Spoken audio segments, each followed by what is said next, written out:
તો દેવગણ સર તમારા stock specific recommendation પણ જાણી લઈએ કે હવે બજેટના એક દિવસ પહેલાં કયા સ્ટોક છે કે જ્યાં તમે ફોકસ કરવાની સલાહ આપશો સર? મારા હિસાબે બજેટ પહેલા કોઈ બી સ્ટોક તમારે ટ્રેડિંગ માટે અત્યારે ના લો તો વધારે સારું છે, કારણ કે કોઈ બી એક મોટી ઇવેન્ટ પહેલા આપણે જનરલ થંબ રૂલ પ્રમાણે એવું કહીએ છીએ કે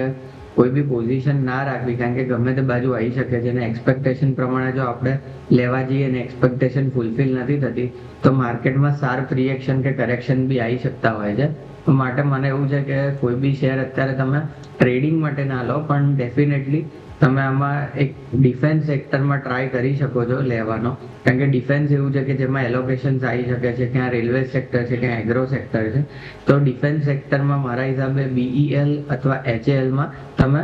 લઈ શકો છો, નવી ખરીદારી કરી શકો છો અને એના માટે બજેટ પીક તરીકે એને પકડીને ચાલી શકો છો. BEL અત્યારે ઓલમોસ્ટ 444 લેવલે ચાલી રહ્યું છે, તો 444 લેવલથી 435 સ્ટોપ લોસ સાથે તમે આમાં ઉપરની સાઈડ 460, 475 અને 490 સુધીના ટાર્ગેટ માટે શોર્ટ ટર્મ માટેની ખરીદી કરી શકો છો.